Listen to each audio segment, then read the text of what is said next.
బహుశా పెద్దలు చెప్పాలి. అసలు 15 రోజుల పాటు తెలుగు రాష్ట్రాల్లో వేరే అంశమే లేనట్లు ప్రొఫెసర్ నాగేశ్వర్ చుట్టూ పరిభ్రమించడానికి చూస్తే నాకేం అర్థం కావడం లేదు. అసలు ఏంటి, ఎక్కడ జరుగుతుంది, ఎక్కడ మొదలైంది అని. నా వరకు వచ్చే వరకైతే ఇది నా భావ ప్రజ్ఞ స్వేచ్ఛకు సంబంధించిన అంశం. నాపై జరుగుతున్న దాడి విశ్వరూపం మీరంతా చూశారు. ఒకటి, రాజ్యం ప్రభుత్వమే కేసులు పెట్టింది. ఆ కేసులు ఏంటి? రాజ్యాంగం అంగీకరించని, చట్టం ఒప్పుకొని, న్యాయ వ్యవస్థ తిరస్కరించిన కేసులు. మే 7th సెక్షన్ 153 ఆఫ్ ఐపీసీ, ఇప్పుడు దాన్ని సెక్షన్ 192 ఆఫ్ భారత న్యాయ సమితి అంటారనుకుంటాను, పెద్దలంటే సవరించాలి. మే 7th రోజు Andhra Pradesh high court Lagadapati Praveen Kumar versus state of ఆంధ్రప్రదేశ్లో ఒక వ్యక్తి చేసిన సోషల్ మీడియా పోస్ట్ పైన అల్లర్లు సృష్టిస్తామనే కేసు పెడితే అంగీకరించము అని చెప్పి దాన్ని కొట్టివేశారు. నిన్న 10 రోజుల క్రితం కొట్టివేశారు. మే 7th రోజు కొట్టివేశారు. జస్ట్ మీకు ఎందుకు ఈ మాట చెప్తున్నా అంటే, ఇది భారత న్యాయ వ్యవస్థ అనేక సార్లు తీర్పులు చెప్పింది. ఈ కేసులు చూస్తే ఆశ్చర్యం వేస్తుంది. ఎలాంటి నోటీస్ ఇవ్వకుండా అరెస్ట్ చేయొచ్చు, అల్లర్లు ప్రేరేపించాడు, కులం చిచ్చు పెట్టాడు. నా మాటలు ఎక్కడ కుల ప్రస్తావనే లేదు. విచిత్రం ఏంటంటే ఆ సెక్షన్లలో ఉన్నది ఏంటంటే, ఇది మాటలకు వర్తించదు, ఈ సెక్షన్ ఉంది అయినా పెట్టారు. ఇది స్టేట్మెంట్స్కు వర్తించదు అయినా పెట్టారు. అంటే దీని ఉద్దేశం ఏంటి? పెద్దలు సుదర్శన్ రెడ్డి గారు లాంటి వాళ్ళ ముందు నేను మాట్లాడకూడదు, కానీ డాక్ట్రిన్ ఆఫ్ చిల్లింగ్ ఎఫెక్ట్ అంటారు. అంటే ఎవరు మాట్లాడితే ఇదే జరుగుతుంది అనే సంకేతాన్ని పంపడం. ఇందులో వేరేది ఏమీ లేదు. నాగేశ్వర్ అనే వ్యక్తి ఏదో అనుకోకుండా దొరికాడు అంతే.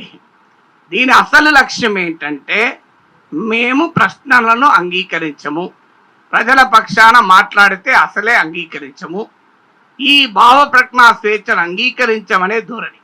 సో అక్కడికి ఆగిందంటే 2 రాజకీయ పార్టీల ట్రోల్ ఆర్మీలు అత్యంత హేయమైన రీతిలో క్యారెక్టర్ అసాసినేషన్ అనుకో, ఏదైనా అనుకో, దానివల్ల ఏమీ కాదని మీరంతా ఇంత దాకా చెప్పారు. నిజమది. నేను 40 ఏళ్ళుగా రాస్తున్నాను, మాట్లాడుతున్నాను, రాస్తూ పోతాను, సిరా ఇంకే వరకు అని సినారే మాటలు గుర్తొస్తున్నాయి. సో మాట్లాడుతూనే ఉంటాను గొంతులో ప్రాణం ఉన్నంత కాలం, దాంట్లో ఎలాంటి మినహాయింపు లేదు. సో ఎందుకు మాట్లాడతాము? మా జీవితంలో మాట్లాడడం బాధ్యత అనుకున్నాం కనుక మాట్లాడుతున్నాం. సో ఎందుకు మాట్లాడుతున్నాం? పదవుల కొరకు, ప్రలోభాల కొరకు మాట్లాడితే ఎన్నడో ఎక్కడో ఉండేవాళ్ళు. అసలు ఈ రోజు ఎవరన్నా అనేవాళ్ళే కాదు ఈ మాటలు. సో కానీ ప్రజల పక్షాన మాట్లాడడం అనేది నా బాధ్యత అనుకున్నాను, మాట్లాడుతున్నాను, ఇక ముందు కూడా మాట్లాడాలి, అది సమస్య కాదు. కానీ ఉద్దేశం ఏంటి? ఈ మేరకు ఒక ప్రొఫైల్ ఉన్న వ్యక్తినే మేము మాట్లాడనివ్వము అని రాజ్యము, రాజకీయ వ్యవస్థ, సోషల్ మీడియా ట్రోల్ ఆర్మీలు, అనుకూల టీవీ ఛానల్. మీకు ఆశ్చర్యం వేస్తుంది, 2 ప్రధాన ఛానల్స్లో రైల్వే జోన్లో కేకే లైన్ లేదు, దాని మీద చర్చ లేదు. విశాఖ స్టీల్ ప్లాంట్ ప్రైవేటీకరణ చర్చ లేదు. వేదాంత అనే వివాదాస్పద కంపెనీ గ్యాస్ బ్లాక్లో చర్చ లేదు. కానీ నాగేశ్వర్పై మాత్రం గంటసేపు చర్చించారు. అసలు నిజంగా ఆశ్చర్యం వేస్తుంది. అంటే దీని వెనకాల ఉన్న అసలు రహస్యం ఏంటంటే, రాజ్య భావ ప్రజ్ఞా స్వేచ్ఛ పైన జరుగుతున్నటువంటి ఒక విశృంఖలమైన దాడి ఏ రూపంలో జరుగుతుందంటే, both state and non state యాక్టర్స్తో జరుగుతున్న దాడి. అందుకే ఖచ్చితంగా సుదర్శన్ రెడ్డి గారు మనతో ప్రమాణం చేయించారు.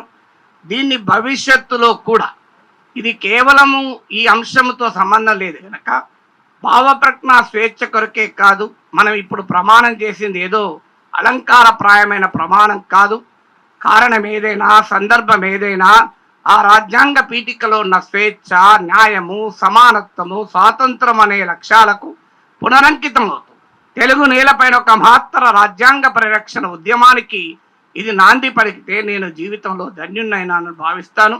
అందువరకు దానికి కృషి చేయవలసిందిగా మీకు అందరికీ విజ్ఞప్తి చేస్తూ, ఒకటి మాత్రం నేను ఖచ్చితంగా మీకు చెప్పాల్సిన అవసరం కాదు, మీరు పెద్దలందరూ ఉన్నారు, కానీ ప్రపంచవ్యాప్తంగా ఉన్న తెలుగు ప్రజలకు చెప్పేది ఏంటంటే, భావ ప్రకటన స్వేచ్ఛను పరిరక్షించే విషయంలో కాలం నన్ను తుది సైనికుడుగా నిర్ణయిస్తే నా తుది క్షణం వరకు నా భావాలను ప్రకటిస్తూనే ఉంటాను. ఏ రకమైన రాజ్యేతర నిర్బంధాలకు భయపడే ప్రసక్తే లేదు. సమాజం నా వెంట ఉంటుందని నమ్ముతూ దీన్ని కేవలం ఒక నాగేశ్వర అంశంగా చూడద్దు. దీన్ని భావప్రజ్ఞ స్వేచ్ఛ అంశంగా, రాజ్యాంగ విలువల పరిరక్షణ అంశంగా చూసి మనమందరము అనేక రకాల రాజకీయ అభిప్రాయాలు ఉన్నవారున్నా, అనేక నేపథ్యాలు ఉన్న వాళ్ళన్నా అందరము కలిసి మౌలికమైన రాజ్యాంగ పరిరక్షణకు పునరంకితం కావటానికి ఈ సందర్భం ఉపయోగపడాలని విజ్ఞప్తి చేస్తూ, నా కొరకు వచ్చి అంశం నాతో సంబంధం ఉంది అని మాత్రమే నేను అనుకోను, కానీ నా కొరకు వచ్చి ఈ అంశం పైన మీ అభిప్రాయాలు చెప్పి నాకు మద్దతుగా నిలిచిన మీ అందరికీ కూడా, పెద్దలు సుదర్శన్ రెడ్డి గారికి, రాజకీయ పార్టీల నేతలకు, మీడియా ప్రముఖులకు పర్సనల్గా కూడా ధన్యవాదాలు